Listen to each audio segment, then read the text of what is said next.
Hey guys, it's day 9 out of 30. For this video, it's Sunday, so I'll let you know what we've been doing, just day in the life of Tokyo. Then we'll talk about business. So for today, I'm just going through my photos for today. We started off with a brunch spot. I'll just have some B-roll here so you guys can see what we ate.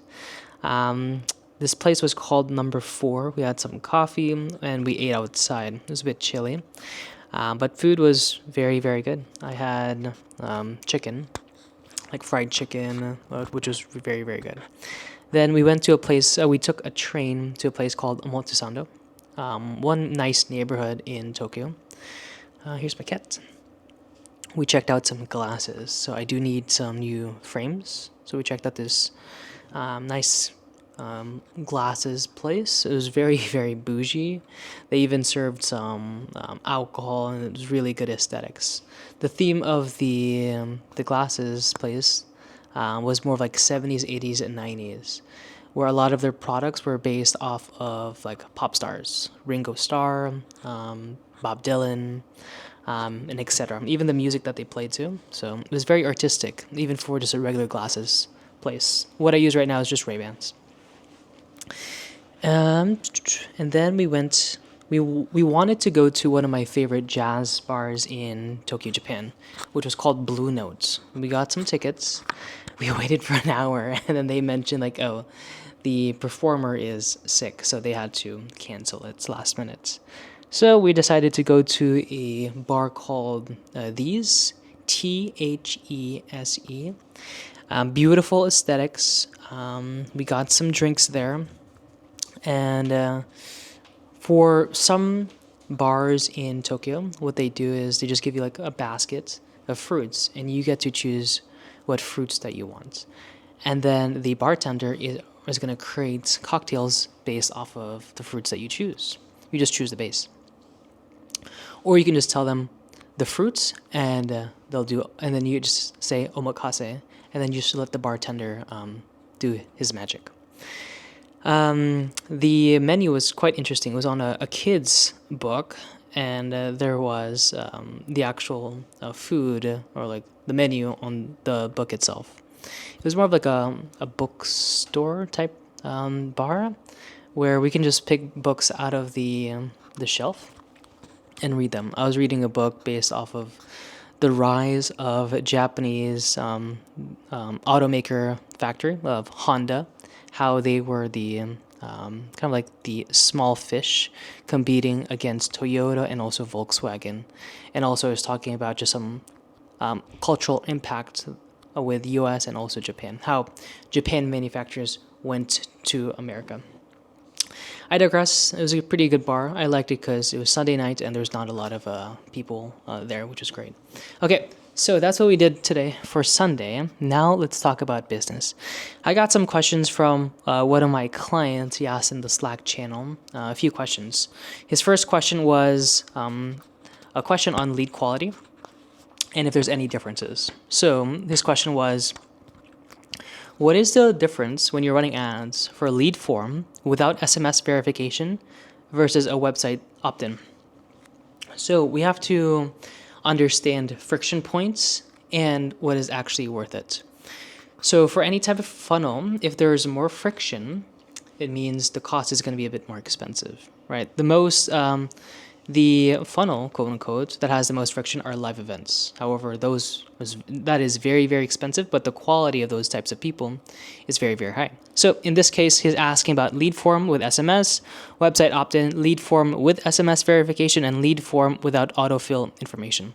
Because on the ad level, you can select different types of options of how you want the qualification to be. So for some advice, for anything that has a website opt-in that has probably one of the worst qualities, you don't want to do that. Secondary is going to be for lead forms. They do work. They do get it in volume. So if you want to prioritize volume, you can use opt-ins, you can use lead forms. However, you really, really need a good setter, a triager, or a SDR just to make sure the speed to lead is very, very good. Or if you have like an AI setting bot or AI dialer that can contact the leads instantaneously. That's what's really needed to make those types of campaigns work, but the quality is just so poor. You'll get a lot of volume, but the quality is not good. So let's talk about lead forms without SMS versus website opt-ins. The worst one is going to be website opt-ins. You typically don't want to do that, but you'll get volume. So you got to figure out what the trade-off is based off your company and what are your pros and cons there. Meaning pros is like you have a really good SDR.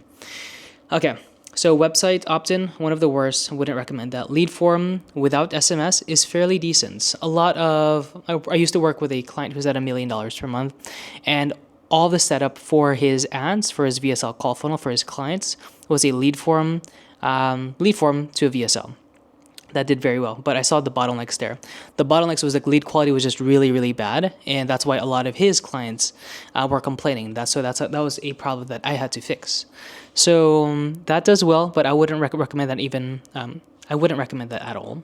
If you really want to do a lead form, do a lead form with conditional logic. Conditional logic is like on the lead form, you will create a question, let's say, are you a coach or consultant? Yes or no. If you select conditional logic, when they say yes, it's gonna fire that pixel event. When people say no, then the form's gonna automatically close. So you're gonna get higher quality people, but it's still not as guaranteed.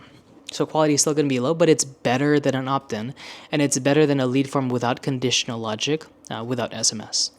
Number 2 question was a lead form with SMS verification. I would do this in rare instances if you really want to stick with lead forms and conditional logic, if that's the funnel that's working for you with the trade-off of volume, but also for lead quality, and you have a really good SDR. For SMS, I would do it for specific industries because it's very, very expensive. That's adding friction. Like they would have to type in their information and get an SMS notification, and then they would get that code and put it on the ads just for verification. So that adds a layer of friction. I would typically do this for like law firms. It has performed very, very well, and quality is very, very good. But for most, I wouldn't even do that. Number 2, he has a question on Andromeda update, CBO versus ABO, any difference in terms of like a drop in ROAS. I've tested both for a few accounts recently in the past week and even 2 weeks.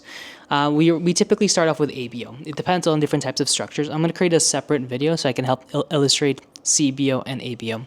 For ABO, we've noticed that you just run an ABO campaign, you run 3 ad sets, broad, interest, and lookalike stack, and then just have 25 to 50 ads per ad set.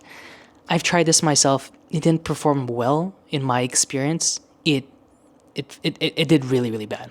But for other people in this space, it's working for them. That's how they solve for Andromeda.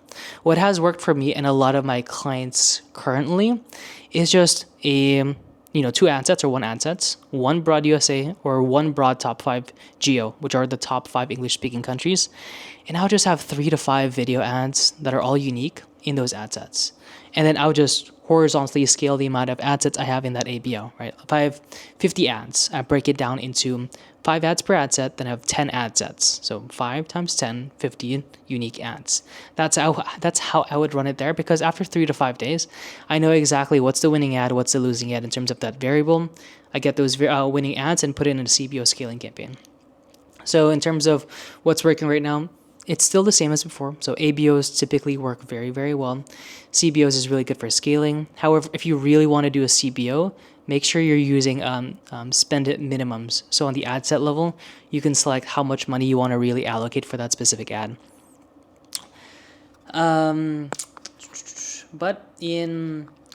I did an A/B test between both CBOs and ABOs for creative testing, like new audiences, new ads. There's really no difference in terms of like a slight optimization.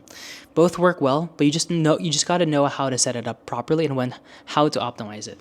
For CBO, you need those spend minimums if you want to force spend into each ad. You don't want any spend minimums for those CBO ad sets if you really just want to scale it up. So you got to figure out, is that CBO campaign for scaling or is it for testing? And you got to adjust it differently. Okay, next question is long versus short primary text. Primary text is when you see a video ad or an image ad, it's the text above it. So that's considered like ad copy, or if you check out when you're building out the ads, it's literally called primary text. Primary text, usually like medium to long, like has performed well. That's what I use. Short hasn't really performed too well. However, it doesn't really matter. What matters the most is going to be the first two sentences. So what everybody sees before they click on see more, because the percentage of people that actually read through the entire thing, no one does. I don't even read through the entire ad copy or primary text. What really matters is for rich people, they're in like scanner mode. So they'll just like, glance at the headlines, glance at the first sentence to see if it's right for them. What really matters for ad copy or primary text is you got to make sure you have your ICP column. You have to make sure you have the problem that you solve. So if you're hyper specific of your ICP callout, that's going to perform much better than having everything else or a really good hook in the ad copy / primary text. Last question he had was stacking interest versus single interest. So what that means is when you're creating your ad sets in your campaign, and when you're running like interest-based targeting, what works better? So very, very broad audiences or stacked audiences. So one audience that's very broad or stacked audiences that perform very well. For what we do, it typically doesn't work too well in terms of interest-based audiences. What works well is very broad, especially for a VSL call funnel, or if you're running a webinar or a challenge funnel or anything else outside of profile visit ads or DM ads, is going to be like we do stacked for interest, but most cases we typically just go broad because interest-based doesn't perform as well in terms of the long run, right? Just 2 to 3 days in, it'll probably outperform everything else. But in terms of the long run, it's just not going to stabilize as nicely, and the cost is just very, very expensive. Anyways, that's all of it for today. Let me know if that makes sense. I'm going to create a much more detailed video tomorrow in terms of visualizations and actual graphs to help people, to help show you how everything works out. But yeah, have a happy Sunday, guys. Much love, and I'll see you tomorrow. Bye. Cheers.